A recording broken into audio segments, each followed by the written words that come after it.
the evolution of the music business. You remember the 60s, you know, that era that a lot of people, you know, have these glorious memories of?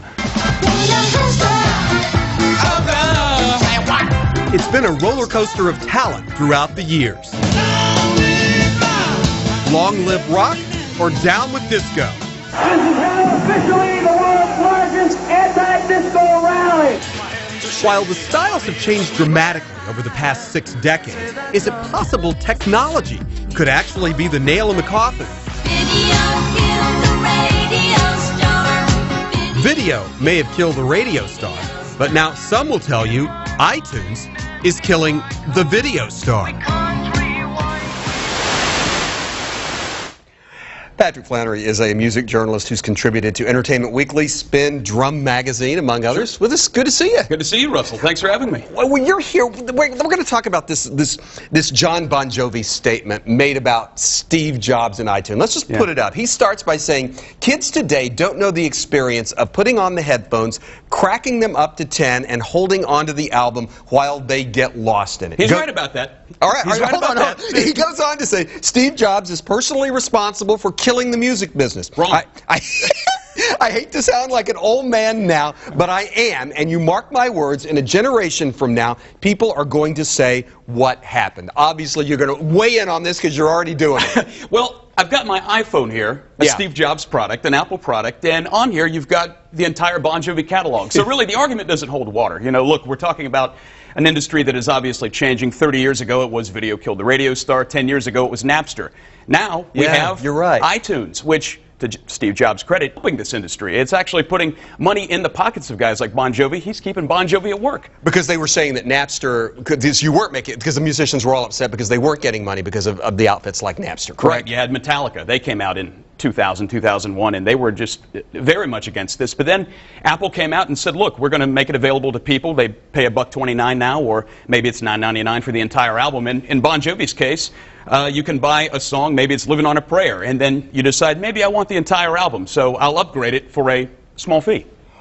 Let me ask you this then. What about, because talk about holding that album and cranking it up to 10, reading the notes and all that sort of thing. That experience is gone.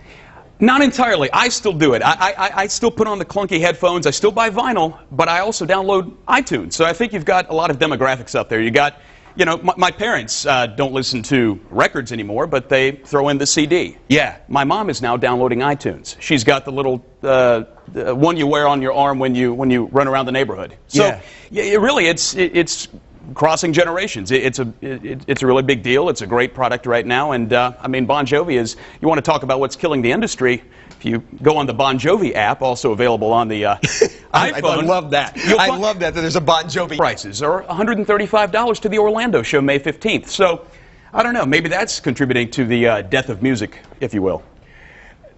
Let me ask you about buying albums. What do you think? Do you think we're still buying albums? We're still buying them, we're just not buying them as much. We're not buying them as often in places like Best Buy, which, if you go there, it would bring tears to your eyes. There's maybe 3 shelves there that house compact discs. Right. It's like, what are those anymore? Sound quality is still over and above what you would get online. I mean, you've got lossless audio and other things for audiophiles like myself. You'd notice a little, you download it rather than buy it in the store. However, it's much easier. It's there. It's available. Instant gratification. That's what we're all about. We're the Twitter era now, Russell. Everything's got to happen right now. I know. Hey, let me ask you, because we got you here, and you're the music guy.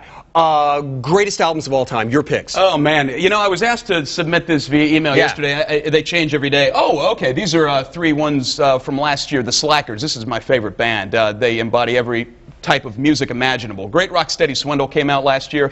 Jakob Dylan, who is the son of somebody famous, and Tom Petty as well. I mean, those are just legendary albums, and here we're talking about some timeless ones. It's hard to pick the ones of all time. But wow, Beach Boys, Pet Sounds comes to mind. I mean, that's Brian Wilson, Michael Jackson. Thriller. Yeah, you got Thriller. I'm sorry, it still is for me. It is. Thriller was one of the first LPs I ever got, and my grandmother gave it to me. So there you go. Such a kid. Hey, we got to look at the best-selling albums. We got the best-selling albums all time. Do we have time to put that up? Yeah, just it may surprise you. It might not. Eagles' Greatest Hits, Michael Jackson's Thriller, Led Zeppelin 4, Pink Floyd's The Wall, AC/DC, Back in the Black. Yeah. Yeah, and guess what? What? people will still buy it no matter what the genre. I think it was in Men in Black they said, oh, I got to buy the White Album again. And this was in the year 3030 or whatever. So it doesn't matter the format. People are still going to buy the Eagles' greatest hits, Back in Black. Yeah. You know, whether it's compact disc, LP, cassette tape, 8-track, or Cool. MP3. Hey, we got to go. Yeah. Will you come back? I'll be back. Come back and hang out with I'd us. love You're to. great. You're the Thank best. you. Thanks, Russell. Music journalist Thanks for Patrick having me. Flannery. And we're going to take a break. When we come back, though, we're going to be going outside. Jen's out there. We got the whole list at myfoxtampabay.com. Now, when we come back, we are going to go outside. Jen's race car driving in the Palm Court. Stay with us.